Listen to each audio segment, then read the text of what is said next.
dijo que no. Yo soy pobre y no me vendo, y nadie me atropelló. Resonando, un espacio donde oír las voces de los explotados, las pobres, los presos, las ignoradas de siempre, donde resuenan las voces de los que no tienen voz, sus realidades, aventuras, propuestas. Resonando, el análisis económico desde el punto de vista de los trabajadores y el pueblo. Correo, resonando2010@hotmail.com. Conductor, William Johai. Dirección de Radio Fénix, www.cx40radiofenix.com. Las vías de comunicación a través del teléfono 2-409-08-37. La gran pasión cuando Voy a fue sin coronel.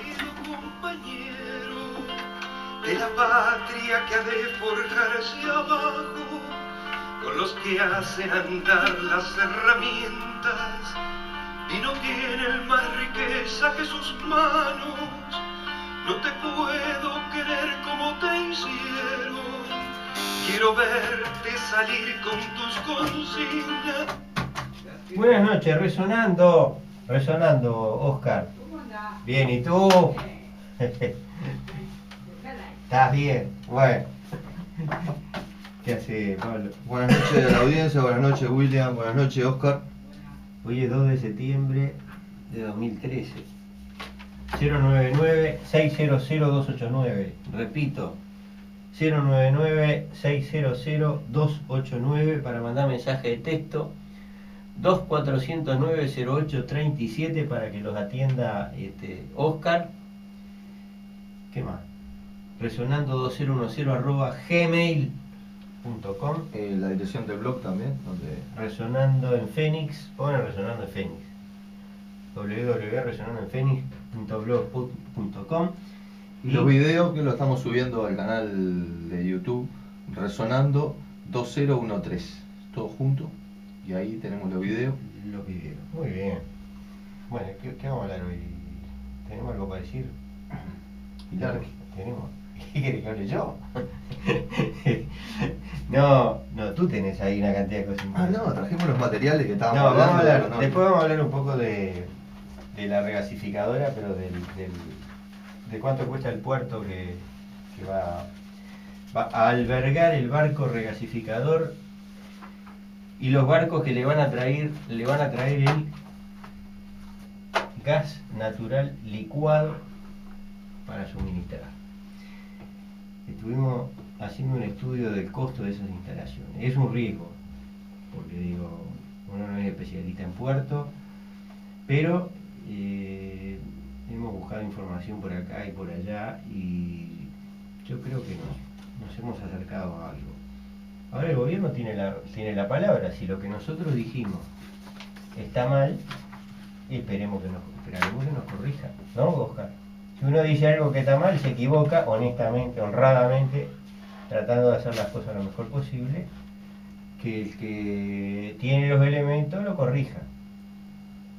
Está bien, ¿no? Como Sí, metodología, yo no digo que nadie está robando, ni que nadie está coimeando, no. Yo digo lo que hemos analizado, pero bueno, vamos a empezar después lo dejamos para el final.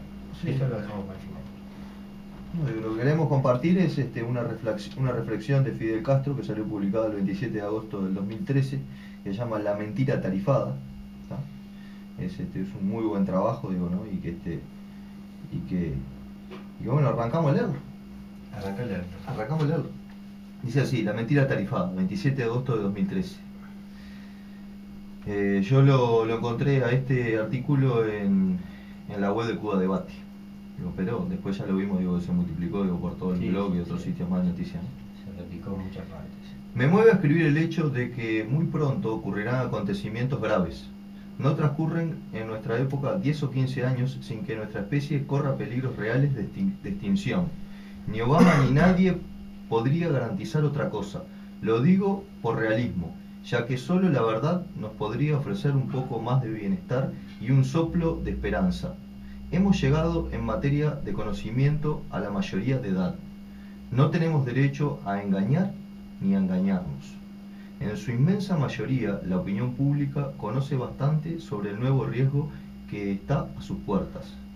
No se trata simplemente de que los cohetes cruceros apunten hacia objetivos militares de Siria, sino que ese valiente país árabe, situado en el corazón de más de 10.000 millones de musulmanes, cuyo espíritu de lucha es proverbial, 1.000 millones de musulmanes. sí, más de 1.000 millones de musulmanes, cuyo espíritu de lucha es proverbial, ha declarado que resistirá hasta el último aliento cualquier ataque a su país.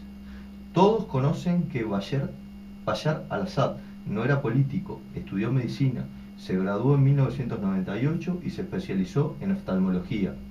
Asumió un papel político al morir su padre, Hafez al-Assad, en el año 2000, y tras la muerte accidental de un hermano antes de asumir aquella tarea. Todos los miembros de la OTAN, aliados incondicionales de Estados Unidos, y unos pocos países petroleros aliados al imperio en aquella zona del Medio Oriente, garantizan el abastecimiento mundial de combustibles de origen vegetal, acumulado a lo largo de más de 1.000 millones de años. La disponibilidad de energía procedente, en cambio, de la fusión nuclear de partículas de hidrógeno, tardará por lo menos 60 años. La acumulación de los gases de efecto invernadero continuará así creciendo a elevados ritmos y tras colosales inversiones en tecnologías y equipos. Por otro lado, se afirma que en el 2040, en apenas 27 años, muchas tareas que hoy realiza la policía, como imponer multas y otras tareas, serían realizadas por robots. ¿Se imaginan los lectores cuán difícil será discutir con un robot capaz de hacer millones de cálculos por minuto? En realidad, era algo inimaginable años atrás. Hace apenas unas horas, el lunes 26 de agosto, despachos de agencias clásicas, bien conocidas por sus servicios sofisticados a Estados Unidos, se dedicaron a difundir la noticia de que Edward Snowden se había tenido que establecer en Rusia porque Cuba había accedido a las presiones de Estados Unidos. Ignoro si alguien en algún lugar le dijo algo a Snowden, porque esa no es mi tarea. Leo lo que puedo sobre noticias, opiniones y libros que se publican en el mundo. Admiro lo valiente y justo de las declaraciones de Snowden, con lo que a mi juicio presentó un servicio al mundo al revelar la política repugnantemente deshonesta del poderoso imperio que miente y engaña al mundo. Con lo que no estaría de acuerdo es que alguien, cualesquiera que fuesen sus méritos, pueda hablar en nombre de Cuba. La mentira tarifada. ¿Quién la firma? El diario ruso Kommersant. ¿Qué es este libelo? Según explica la propia agencia Reuters, el diario cita fuentes próximas al Departamento de Estado norteamericano. Y entre comillas, el motivo de ello fue que en el último minuto Cuba informó a las autoridades que impidieran que Snowden tomara el vuelo de la aerolínea Aeroflot. Otra vez entre comillas, según el rotativo, Snowden pasó un par de días en el consulado ruso de Hong Kong para manifestar su intención de volar a Latinoamérica vía Moscú. Cierra comillas. Si yo quisiera, podría hablar de esos temas sobre los que conozco ampliamente. Hoy observé con especial interés las imágenes del presidente de la República Bolivariana de Venezuela, Nicolás Maduro, durante su visita al buque insignia del destacamento ruso que visita Venezuela, después de su anterior escala en los puertos de La Habana y Nicaragua. Durante la visita del presidente venezolano a la nave me impresionaron varias imágenes gráficas. Una de ellas fue la amplitud de los movimientos de sus numerosos radares, capaces de controlar las actividades operativas de la nave en cualquier situación que se presente. Por otra parte, indagamos sobre la actividad del mercenario rotativo Kommersant. Está bien, ¿no? Kommersant, sí. En su época fue uno de los más perversos medios al servicio de la extrema derecha contrarrevolucionaria, la cual disfruta que el gobierno conservador y lacayo de Londres envíe sus bombarderos a la base aérea en Chipre, listo para lanzar sus bombas sobre las fuerzas patrióticas de la heroica Siria, mientras en Egipto, calificado como el corazón del mundo árabe, miles de personas son asesinadas por los autores de un grosero golpe de Estado. En esa atmósfera se preparan los medios navales y aéreos del imperio y sus aliados para iniciar un genocidio contra los pueblos árabes. Es absolutamente claro que Estados Unidos trata siempre de presionar a Cuba, como hace con la ONU o cualquier institución pública o privada del mundo.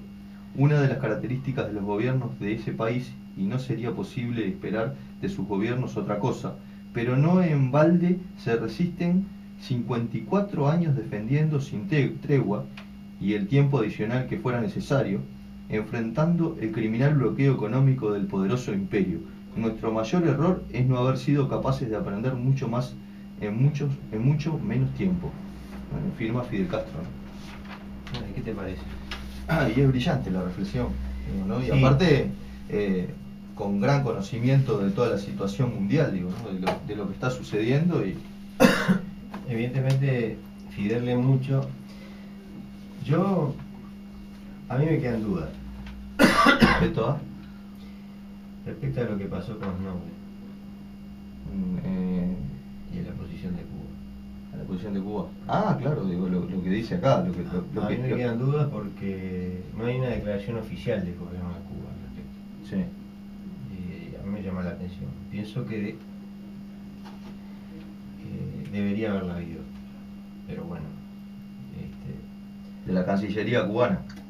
sí, la Cancillería, no sé. Sí, yo tanto como eso no me puse a No, investigarlo. no hay. No me puse a Quiero averiguarlo. decir, yo busqué un poco Sí. y no he visto en ningún lugar reflejado, digo, si hubiera habido hubiera salido en la noticia, ¿no? Busqué el sitio del Grama, eso, Sí. no encontré una declaración oficial del gobierno cubano y no sé, me llama un poco la atención y lo de Fidel no es completamente contundente para mí, ¿no? Está bien, digo, No sé si Digo, si yo lo que estás de acuerdo, me genera duda. yo lo que sí digo, ¿no? Que he visto, digo, en la red, digo, ¿no? Con respecto a esto, otros intelectuales marxistas como Atilio Borón, respecto a que habla de la mentira tarifada, que habla Fidel, ¿no? Ahí, y habla justamente del imperio, lo que está pasando en Siria, digo, cómo manipulan los medios de comunicación y lo demás. Digo que también Atilio Borón, intelectual marxista argentino, también escribió otra nota que se titula Esa obsesión por mentir. La recomendamos, digo, que, bueno, que eso, se busque, digo, ¿no? sí. Digo, para leer, digo, ¿no? Bueno, pero yendo a la posición de Cuba. Pero ¿Dice digo, algo pero- Borón ahí? No está hablando de la posición de Cuba, No, digo, no, pero no, tiene no. una sintonía igual, tiene una sintonía con lo que propone la reflexión Fidel, digo, ¿no? No, está claro, digo, yo el único punto que me merece duda es si realmente Cuba, Pero sí, hubo una negativa de Cuba que no debe pasar a por La Habana. Yo no lo tengo. yo la verdad no me puse a investigarlo, a la Cancillería cubana, que fue lo que... yo te digo, Digo. lo busqué, no encontré ninguna declaración. Si algún oyente vio una declaración oficial del gobierno cubano que nos diga, ¿no? Está bien. Siempre uno está dispuesto a rectificar. Tenemos un mensaje: ya comienza la represión en forma incipiente. Hacer la del avestruz se paga caro luego. Con Lucifer Vázquez será durísimo si no se detiene. Daniel de la Blanqueada. Sí, Daniel por lo general manda unos comentarios muy... No, está muy claro, al punto. está claro, digo, y respeto, digo, a lo que dice Daniel, que le mandamos saludos de acá, un abrazo, y gracias por el comentario. El tambero Jorge Zabalza hizo un trabajo también, digo que no sé si lo vamos a leer porque es medio largo, digo, es también una muy buena reflexión, que se titula Dos hechos y una advertencia. Tal vez dejamos el vínculo en el video como para el que lo quiera ver, igual que esto de si ponen Fidel. una búsqueda... O le dejamos el vínculo a la Cuba Debate abajo, en la parte de abajo del video, en el texto, dejamos Sí. un vínculo a la mentira tarifada y a este otro artículo muy bueno de Zabalza, Dos hechos y una advertencia, pero muy muy bueno este artículo, que es completo, que habla justamente de eso, de lo que está hablando Daniel, ¿ah? Y también dejamos esta obsesión por mentir de Atilio Borón. Hoy me llamó mucho la atención, estamos sin conexión, me confié que íbamos a tener conexión y no tenemos. Conexión a internet, Sí, sin conexión a internet. acá en la radio. No sé. Sí. Pero me llamó muchísimo la atención algo que salió en el sitio del Espectador. Como me confío en la conexión, no lo tengo ahora.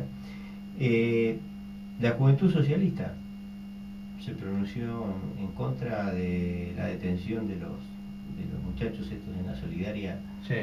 la semana pasada, y en forma muy enérgica. Me llamó mucho la atención. No lo leí. Es una declaración cortita pero muy concreta, muy buena, en la cual dice que bueno, que no, esa represión es completamente injustificada y hace una alerta, ¿no?, en el mismo sentido, ¿verdad? Que son métodos que no deberían ser usados. Y ahí dice un gobierno democrático, está bueno porque no habla de que un gobierno de izquierda, un gobierno no sé qué, un gobierno democrático no debería usar esos métodos. La represión, porque fíjate que fue una represión preventiva, ¿no? Sí. Algo realmente novedoso. Lo fueron a buscar antes de la manifestación, presumiendo que iban a provocar este desorden. Y los desnudaron, los golpearon, hubo tortura Sí. psicológica y tortura física también. Sí, sí. Que no se da, el señor ministro del Interior, Eduardo Bonomi, no se da por enterado de esos temas. El ministro de la cartera, ¿no? Generalmente antes se usaba de fusible, el ministro, digo, generalmente cuando pasaba algo, No, pará. lo sacaban. Acá los ministros pero, renunciaban en la época Pacheco. ¿eh? No, Hasta cuando la se usaba de época- fusible, digo, después- políticamente, digo, ¿no? No, pero después no renunciaron más los ministros. No, No, yo ya después prácticamente el ministro, bueno, renunció, venció después de la devaluación, pero ¿qué querés? Si estaba cayendo el país a pedazos, lo único que faltaba. Estaba media población del país revolviendo los tachos de basura, renunció, venció, pero digo, acá los ministros no renuncian. Bueno, entonces, ¿qué más? UPM, Oscar me preguntaba. Lo de UPM es interesante. Es interesante. Vamos a tratar de resumir los hechos. No lo escribimos, pero vamos a tratar de resumir los hechos. Hace un par de días se supo, sale una noticia que UPM dejaba de producir. UPM tiene todos los años, más o menos por estas fechas, una parada, que es la parada de mantenimiento. O sea, durante alrededor de 12 o 15 días la planta se para y se realiza todo el mantenimiento de todas las instalaciones. Yo tengo alguna información directa sobre ese tema y realmente la operativa de UPM es muy prolija. Nosotros, ahora nos van a decir que soy un siervo de la transnacional, otra vez como ya me dijeron hace algunos años una determinada persona, que un compañero en realidad, pero bueno. Nosotros denunciamos, hicimos un cálculo de lo que iba a ganar UPM en el año 2007, antes de que empezara a producir. Y lo publicamos junto con el economista, el profesor Melassi, Gustavo Melassi, salió en Brecha. Yo no me acuerdo bien la cifra en aquel momento, pero era del orden de los 300 millones de dólares, algo así, de ganancias anuales. Libre de impuestos. Tax free, como dicen. El free shop tax free. Yo creo que eran 500 millones de memoria. No, esperá, estamos hablando del año 2007. Después sacamos otro trabajo, una actualización que, si mal no recuerdo, salió en el año 2011, creo que fue, pero ya con el balance de UPM en la mano.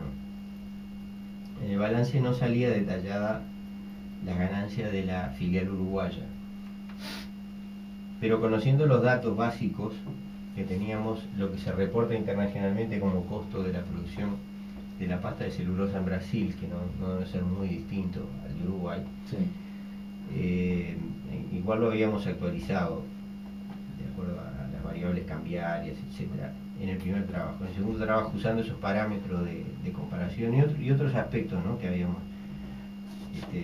nos permitían establecer algunas cuestiones básicas, y la ganancia había aumentado a cifras de ese orden que tú decís, ¿no?, los 500 millones de dólares. Y ya en el segundo trabajo sosteníamos que la planta estaba pagada. Ya se había pagado la planta, la inversión. En 3 años se había pagado la inversión. Y que, bueno, el Uruguay seguía sin cobrar impuestos. La planta estaba produciendo entre 1 millón y 1.100.000 toneladas de celulosa. Y como está ubicada sobre el río, que es fronterizo, y hay toda esa historia de la situación conjunta con Argentina y de las consultas que se deben hacer para instalaciones de gran porte que afecten o que puedan afectar el funcionamiento del río, etcétera. Todo esto está un poco tiene un proceso de consulta con Argentina. Entonces, la planta está en condiciones de producir 1.300.000 toneladas, o sea, 200.000 toneladas más. Si lo hablamos en plata, estos son cálculos gruesos, pero en definitiva, en general, a nuestros cálculos gruesos, tengo que decir sin jactancia que la historia en general ha terminado dándonos la razón. O sea, este y otros cálculos que hemos hecho, ¿no?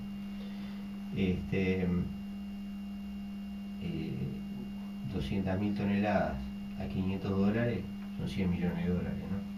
O sea, 80, 100, tal vez algo más millones de dólares de ganancia extra si aumentan 200.000 toneladas de la producción.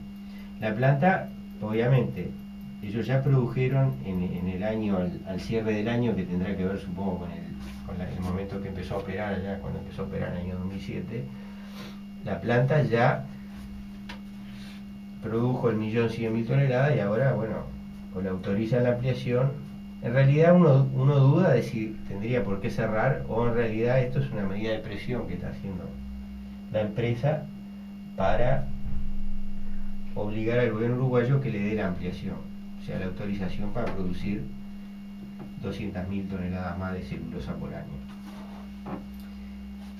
Así que si no le dan la autorización, la planta dice, bueno, nosotros hacemos la parada de mantenimiento y cerramos 2 meses.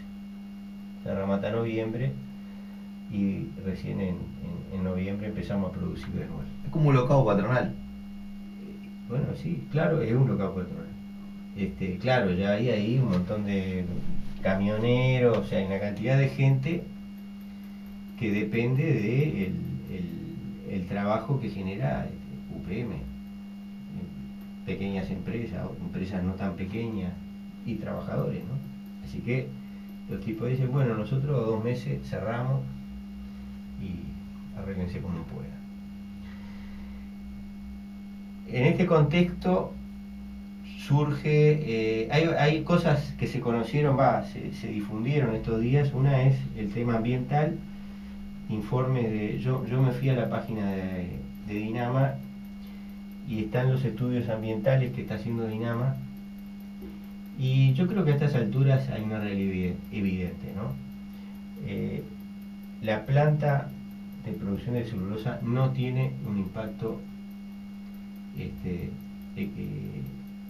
ecológico negativo. Yo cuando planteé esto como una pregunta hace 2 o 3 años fue cuando me tildaron de siervo de las transnacionales, porque bueno, no se podía decir eso, estaba prohibido. En ese momento los puentes estaban cortados. Ahora ya han pasado, fíjate que la planta empezó a producir en 2007, ha pasado 6 años. Entonces, a estas alturas yo creo que es incontrovertible que la planta, efectivamente, el problema de Bonia no es la contaminación. El problema de Bonia es que se están chupando una cantidad de 100 millones de dólares que no deja un peso al pueblo. Un peso al país. No deja un peso al pueblo, ni al país, ni al pueblo, ni a nada. A nada. Porque además, yo no sé ahora, cuando era finlandesa, lo que ahora ya es sueco-chilena o chileno-sueca, sociedad de Stora Enso y Arauco, cuando era, me estaré confundiendo con Monte de Plata. Monte de Plata.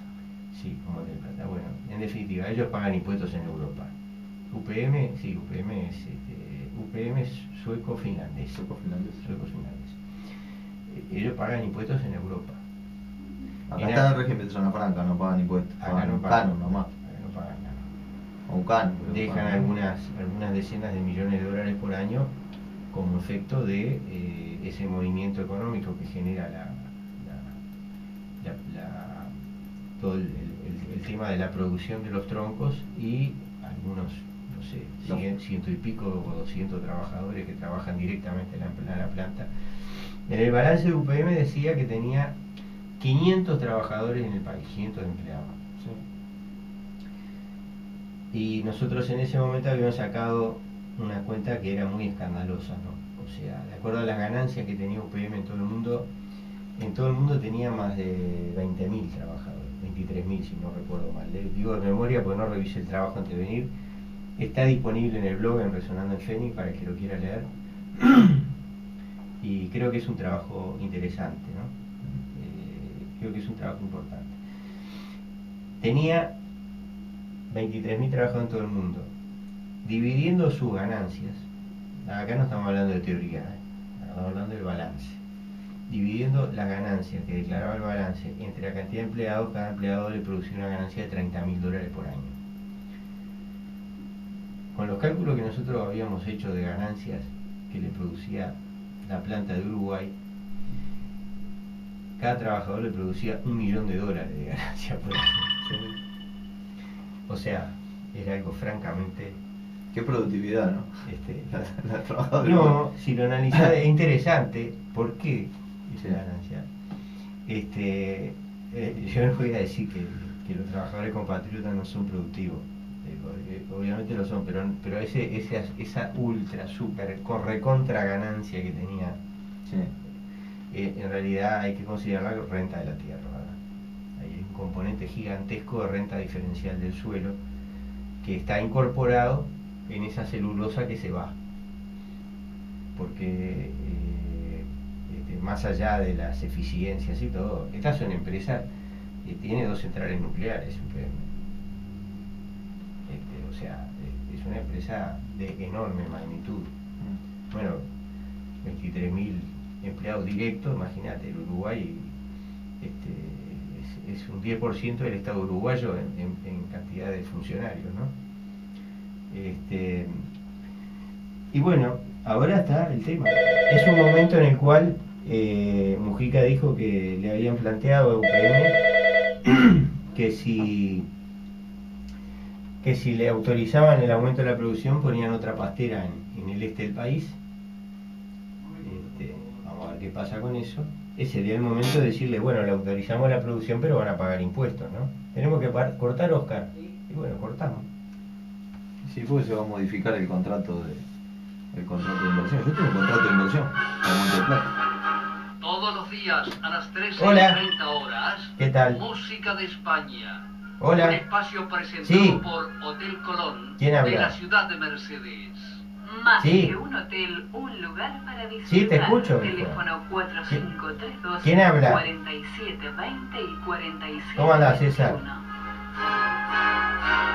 Sí, yo te escucho, pero vos no me escuchás. Oscar. Radio Fénix informa la hora. 21 horas 27 minutos. Hola, hola. No, al aire no contesto preguntas. Decime la pregunta, yo la voy a El responder. análisis diferente, la noche del fútbol. No, ¿me oís todos vos? los lunes desde las 22:30 Hola. hasta la hora 0 por Ah, bueno, eso es un problema del teléfono. 1330. Te hago la pregunta, hacémela, La noche dale. del fútbol, de la mano de Julián Hacémela, dale. JJ y la participación especial ¿Cómo? de los periodistas deportivos Alberto García y Javier Gutiérrez. Yo al aire Producción, generalmente no contesto, pero llamame, dale, está, llamame. Hasta Invitados luego. de este lunes, Juan Ramón Carrasco y Pepe Urruzmendi.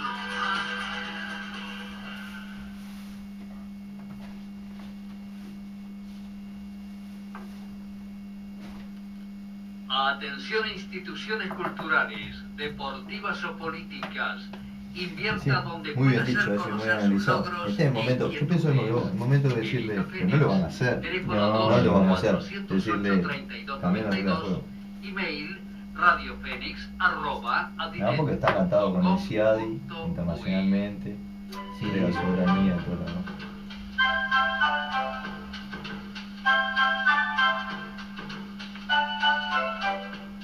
En los 1330 de su dial Agarraste calor, y William. desde la ciudad de Montevideo Hace transmite la emisora Estas palabras del Che Guevara popular están más vigentes que nunca. CX40 Radio Fénix.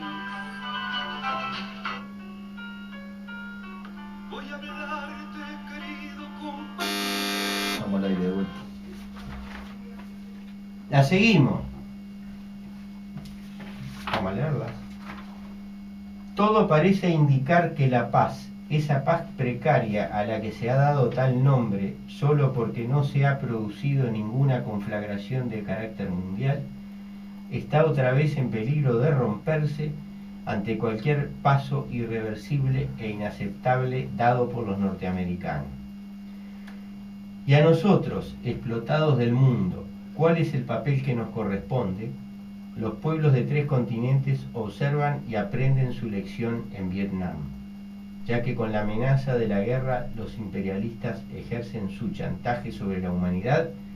No temer la guerra es la respuesta justa. Atacar dura e ininterrumpidamente en cada punto de confrontación debe ser la táctica general de los pueblos. Pero en los lugares en que esta mísera paz que sufrimos no ha sido rota, ¿cuál será nuestra tarea? Liberarnos a cualquier precio. Mensaje a la Tricontinental de Ernesto Guevara. Bueno, muy bien. Lo de UPM, y tú decías, es la oportunidad, pero no lo van a hacer. Claro, no lo van a hacer porque están atados bien mal. No, ya sabemos, digo. De modificar el contrato de inversión. Yo creo que esto va a terminar en que se le va a dar la autorización. Están haciendo ahí un teatro con la Argentina, que la Argentina autoriza, no autoriza aumentar la producción. Yo sinceramente creo que Argentina no tiene ningún derecho a decir si una fábrica uruguaya produce más o produce menos, ¿no? No, y aparte Salvo que pudieran demostrar que efectivamente tiene un impacto negativo sobre su territorio. Pero que un país que tiene 2 plantas nucleares al lado de Colonia nos venga a decir si se autorizan una fábrica de celulosa producir 200.000 toneladas más al año, no, la verdad es absolutamente incomprensible. Y yo en el momento aquel que se produjo el chauvinismo, ¿vos te acordás aquel cuando decían que había que a los que protestaban con el Gualeguaychú había que ametrallarlo, que tirarlos al agua, no sé qué? Y la declaración de Rosenkopf. Claro, todas esas cosas.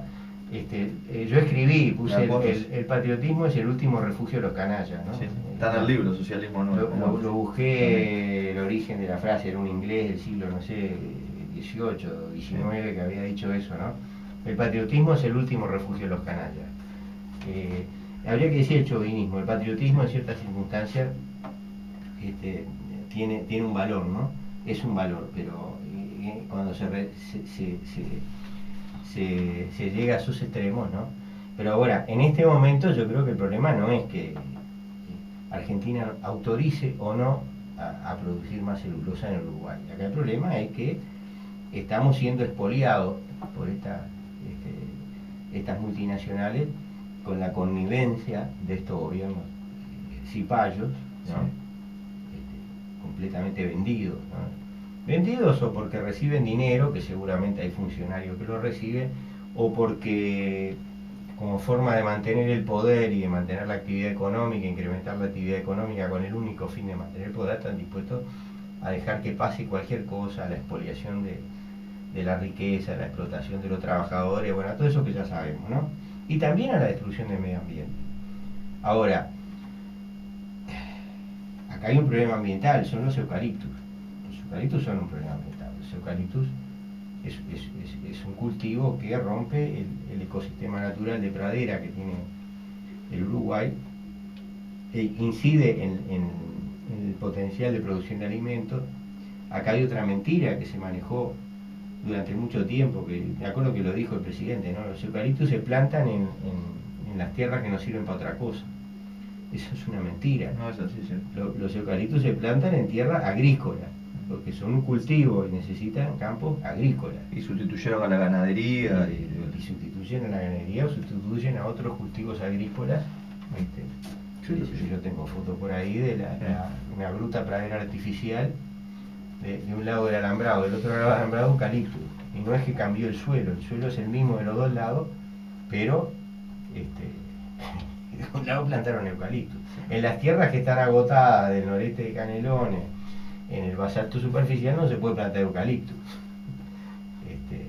Y yo lo sé por experiencia personal, o sea, de llevar a un técnico de una de estas grandes empresas forestales, en la época que arrendaban campo, con la intención de plantar un pedazo de campo como un monte abrigo, o sea, unas decenas de hectáreas, no plantar un campo de eucaliptus, es decir, bueno, y el tipo, en los lugares que que yo quería plantar los eucaliptos y el tipo dijo, no, pero esto no sirve.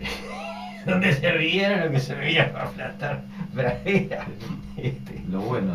Claro, lo que servía. Lo bueno y noble. Lo que servía era lo bueno, ¿no? No, lo único que yo quería decir, bien cortito, desde el punto de vista de la empresa, de UPM, al conseguir la habilitación de mayor producción, que son pero miles y miles de toneladas de producción, tiene un poder negociador con los contratistas y con los subcontratistas. Dice, mira, claro, usted va a trabajar un poco mejor, pero ahora sí, me van a tener que, como van a trabajar más, me van a tener que bajar el valor de los fletes, el valor de esto, el valor de lo otro, bajarme todo. O sea, ¿para qué? Para incrementar la tasa de ganancia. O sea, el poder negociador que le transfiere el gobierno, ¿está? ¿Y qué es lo que gana el pueblo? No, ellos Nada. ellos tienen un poder negociador. De todas maneras, claro, hay una serie de empresarios que dependen de esto, porque hay una cantidad de camiones, está por todo ejemplo, que enganchado. trabajan solo. Sí, y están Solo enganchados de- con leasing bancario y con todas esas Sí, cosas, ay, con todos sí, esos temas. claro. Ay, La sí. tratan los bancos también, los Sí, acreedores. sí, La sí, banca sí, privada, sí, estamos hablando. sí, digo. sí, correctísimo tu apreciación. Correctísimo tu apreciación. Ahí están los bancos y está la posibilidad de pagar los créditos, ¿no? Lo pones 2 meses con el camión parado al tipo y le Claro, porque para el Poder Ejecutivo, digo, Me complica muchísimo. dice, bueno, seguro de paro, y para los que no tengan el seguro de paro, hacen un decreto adicional y los mete para el seguro de paro a los trabajadores y ya está. Digo, lo arregla así como hacen con los frigoríficos. Sí, sí. Bueno, y hablamos un poco del costo del puerto de la regasificadora. ¿Te parece bien? Me parece bien. Quiero felicitar antes que arranque a Saracho. Saracho es Saracho. un fenómeno, pero no, ese compañero es fuera de serie, porque Si no hace está unos escuchando, gráficos. si no ¿No está está escuchando? escuchando, Si no se está la escuchando, pierde. le mando un abrazo. Si no está escuchando, se lo pierde. No, pero la verdad, el compañero hace unos gráficos, como dice un dicho, una imagen vale más que 1000 palabras. Aparte de hacer la edición de las imágenes, los textos que incorpora las imágenes con las reflexiones, que generalmente los levanta sistemáticamente el blog El Muerto y tiene presencia en todas las redes sociales. No, es la verdad un fenómeno. Saracho, es fuera de serie Saracho. De acuerdo. Que hay de este tema también, digo, ¿no? Que Sí, habla sí, de de todo el acuerdo, tema. de acuerdo, también. Bueno, regasificadora, ¿cuánto cuesta un puerto? Dudas que asustan. Nos ha tocado un rol protagónico en la discusión entre la red economista de izquierda del Uruguay y el doctor Ramón Méndez, director general nacional de Energía, en relación a la conveniencia de la planta regasificadora de Punta de Sayago. Los trabajos mencionados, así como uno firmado por el colectivo de Lucha por la Tierra, que también co-redactamos, están disponibles en el blog, ¿no? Resonando el Fénix. A través de la investigación, que ha sido muy larga y trabajosa, detectamos un punto en especial que nos llamó la atención.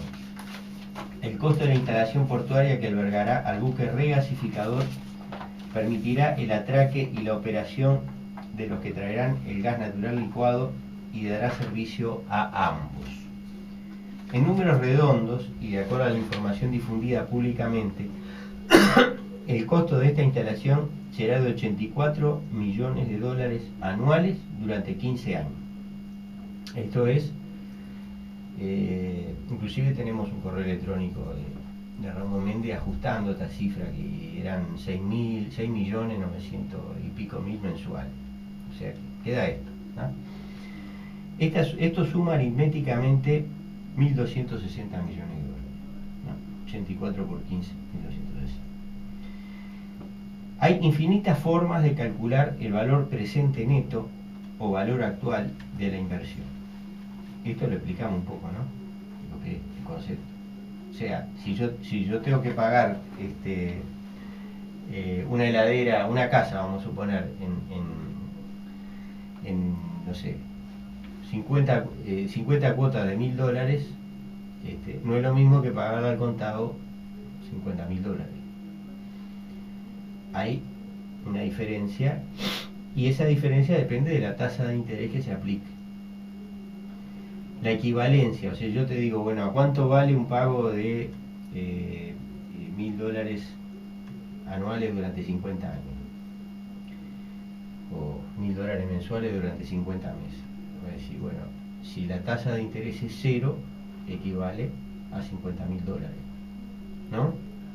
¿Te parece que lo estamos diciendo de una forma que se entienda? Sí, yo creo que sí, que estaba hablando de la Bueno, sí. entonces si yo le aplico una tasa de interés pequeña, esa cantidad al contado es menor. Si yo le aplico una tasa de interés muy grande, esa cantidad disminuye cada vez más. O sea, la cantidad, la equivalencia entre la serie de pagos a futuro y un pago contado actual. Por eso se llama valor actual o valor actual neto o valor presente neto. Creo que son sinónimos los tres conceptos. Antes era muy complicado calcularlo, ahora con la planilla electrónica es una pavada calcular. Por eso que aprendí más algo. No, y Porque aplicaste, es muy fácil. Aplicaste el interés, digo, ¿no? Claro, entonces a este flujo de fondo se le dice, o sea, Sí. la serie de pagos, esos 15 pagos de 84 millones de dólares, 15 pagos anuales de 84 millones de dólares, si le aplicamos un descuento del 5%, nos da que equivale a 872 millones de dólares. Nosotros, ¿por qué elegimos el 5%? Porque Uruguay puede pedir plata prestada a menos del 5%, o sea, equivaldría a tomar un préstamo de 872 millones de dólares, pagarlo contado.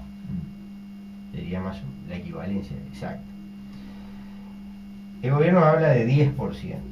En eso el gobierno ha sido bastante contradictorio, porque nunca quisieron aceptar que el costo de la regasificadora no es el que ellos dicen, de 1.125 millones de dólares. Eso es una falsedad, ni siquiera calculado al 10%. Pero ahora no estamos hablando de toda la regasificadora, estamos hablando solo de la escollera. Si le aplicamos un 10%, que es la tasa de descuento que el gobierno ha planteado en alguna cosa, da 640 millones de dólares. Así que cuesta por lo menos eso. Nosotros creemos que en realidad la tasa de descuento que se debe aplicar es el 5% y por lo tanto el costo es de 870 millones. Yo no voy a leer todo el trabajo porque tiene realmente mucho número y creo que los oyentes se van a perder. Lo que sí, vamos a decir los conceptos fundamentales, ¿no? Próximamente va a estar en el blog también de Resonando. Ya está. ¿Ya está el blog Resonando? Ya está en el blog. Lo mandamos por correo, se lo mandamos a los directores de las empresas públicas, los correos van al parlamento, a los parlamentarios, van a la prensa. Ya lo publicó, ojo, lo publicó en Enredados, lo publicó LR21, el sitio LR21 lo publicó. Está completo, así que lo pueden leer ahí, lo pueden leer en el blog, lo pueden leer en muchos lados. Pero en definitiva, nosotros hicimos un intento. ¿Qué es la escollera? La escollera es un muro de piedra. Según los datos básicos los sacamos del estudio de impacto ambiental, que también está colgado en el blog, para el que lo quiera revisar. Y el estudio de impacto ambiental describe la obra, no es una descripción muy detallada, pero es una descripción de la obra, con los elementos básicos, o sea, la composición del muro, que implica 460 y pico mil metros cúbicos de piedra, lo calculamos sobre la base de 506, hicimos un cálculo en general todo por arriba. Ese muro de piedra está cubierto por fuera por una o más capas de unas estructuras de hormigón armado, que se llaman acrópodos. Son como Miguelito con las patas cortadas, ¿verdad? Se colocan y tienen la función de romper la bola sin que se lo lleve la bola. O sea, calculamos el flete de la piedra según el estudio de impacto ambiental, y algunas investigaciones que hicimos en Plaza se extraerían de una cantera que hay en Riachuelo, que da directamente al río, o sea, las barcazas entran y que suple también a Buenos Aires de piedra. Y también posiblemente de una cantera que está en Soca.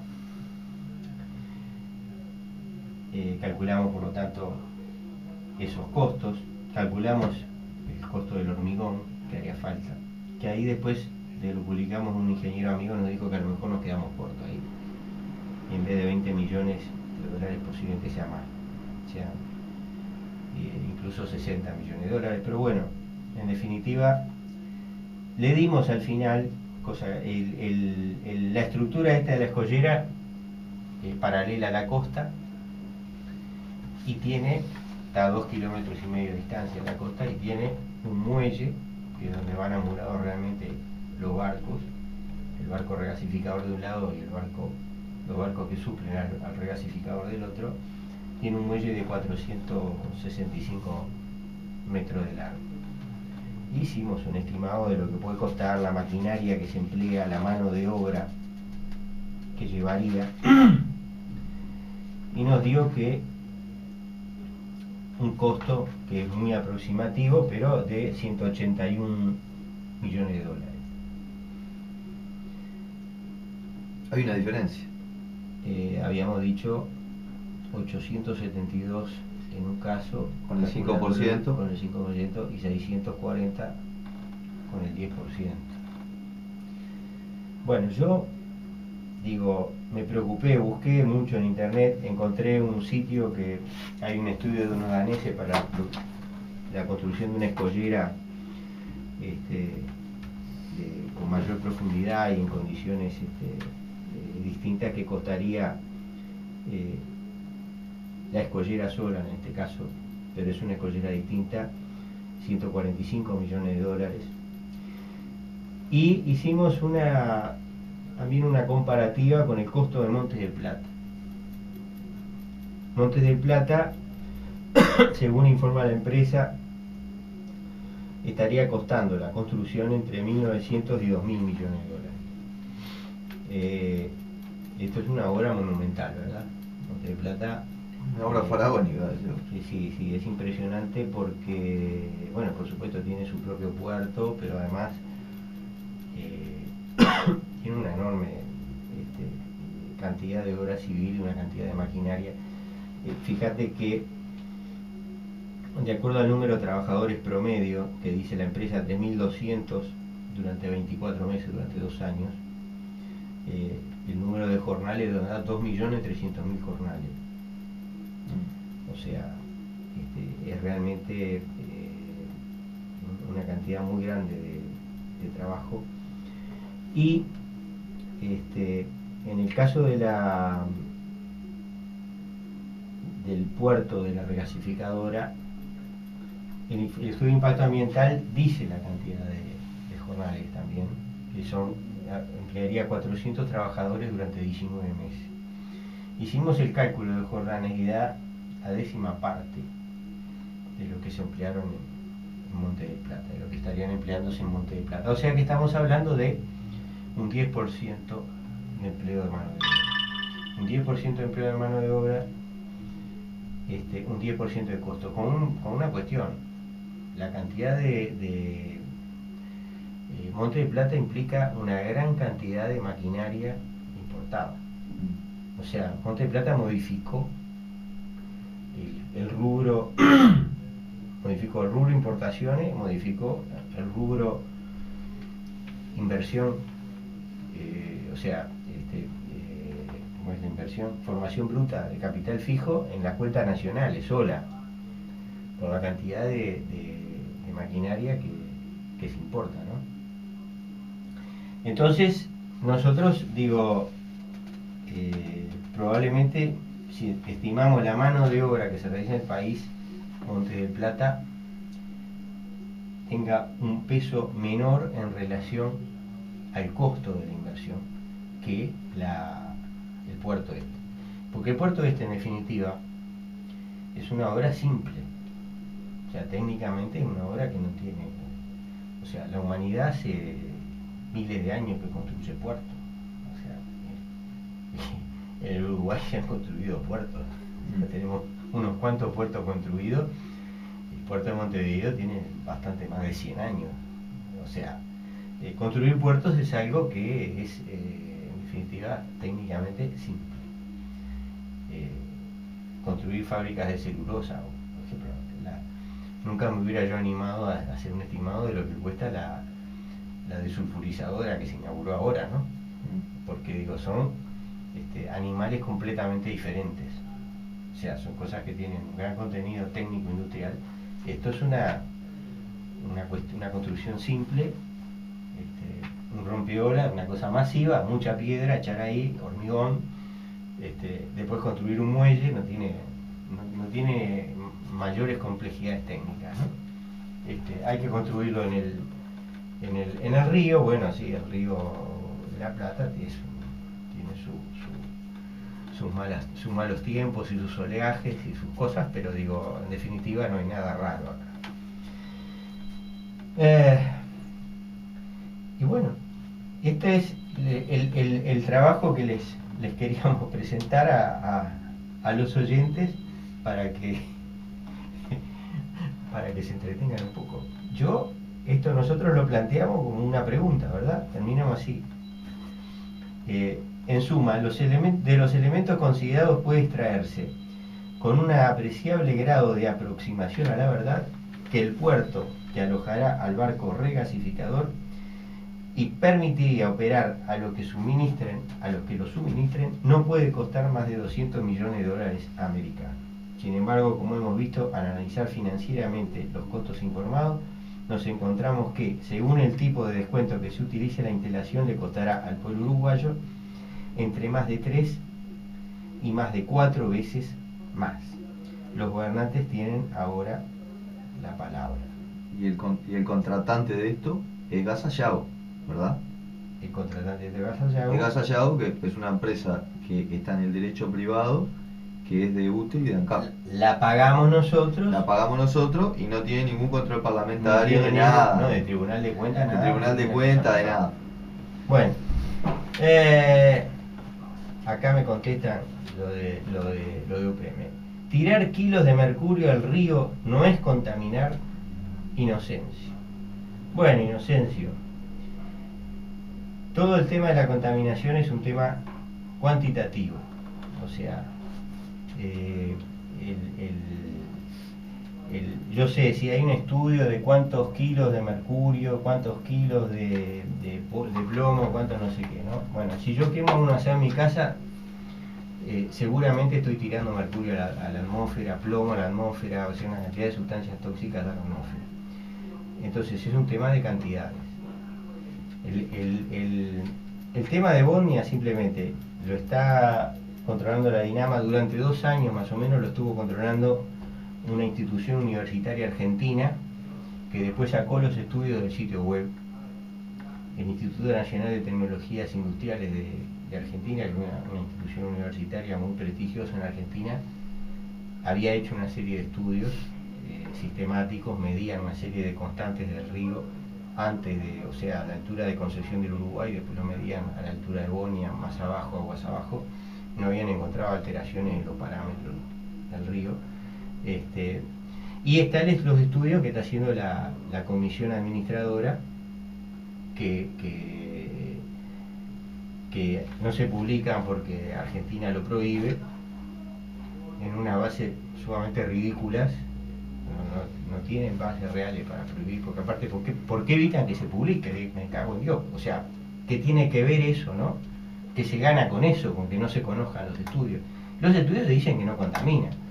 Y por razones políticas, de política interna, el gobierno argentino no los hace publicar. Bueno, vamos a leer.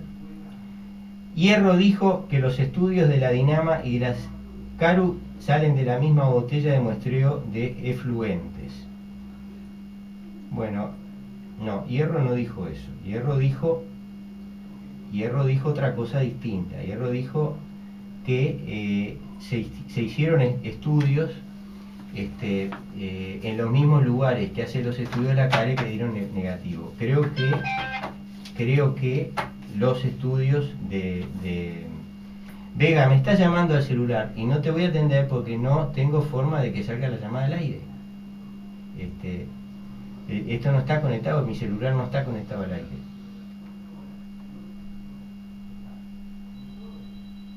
Hola amigos, muy bueno el programa, sus análisis y opiniones. Habría que hablar de la vergonzosa extranjerización de la tierra. Salud, Walter de Parque Valle.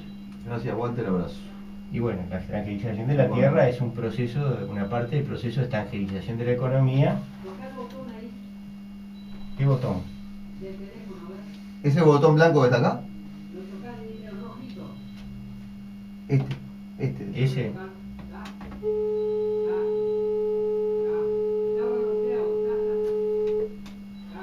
una cagada lo que haces. Me lo ofrezco, no porque en mi programa hablaste no sé cuántos minutos, muchísimo. Te iba a preguntar si el glifosato contamina, nada más.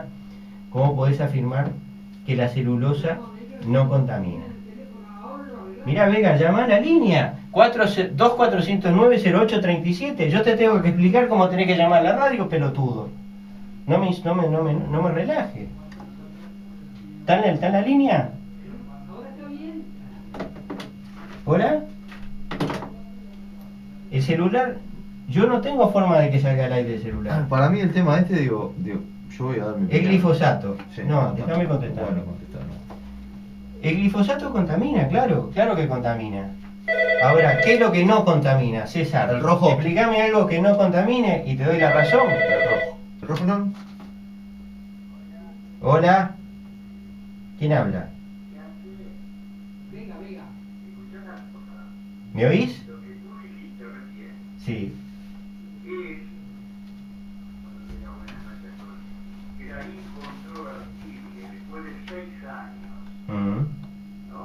¿Quién habla?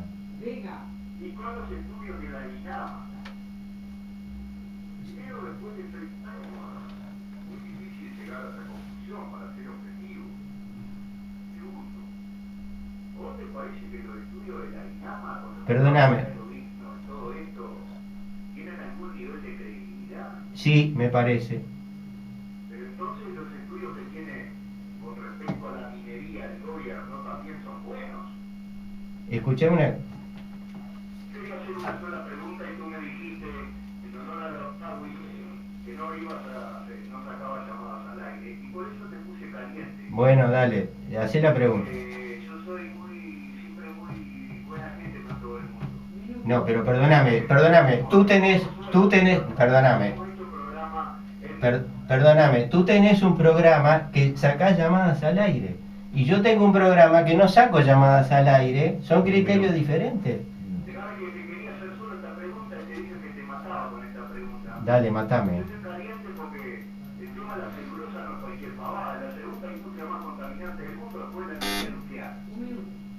Estamos regalados y vamos para la tercera planta y vos quedas defendiéndola. No, yo no estoy defendiendo. Con esto te mato. Dale, pero hacé la pregunta porque quedan unos segundos. Glifosato contamina, contestá. Toda la actividad humana contamina. Viejo, eso de gobierno, eso de Lucía Popolán. Yo no voy a discutir. Escuchame una cosa. ¿Eh? Y por supuesto que el glifosato contamina. El glifosato contamina y el tractor cuando tira del arado también contamina. ¿O me vas a decir que el tractor cuando tira del arado no contamina? Bueno, nos tenemos que ir. Se acaba el programa. Se acaba el programa. Chau. Chau, César, un abrazo. Se acaba el programa. Buenas noches, oyentes. Buenas noches. Félix, informa la hora. 21 horas.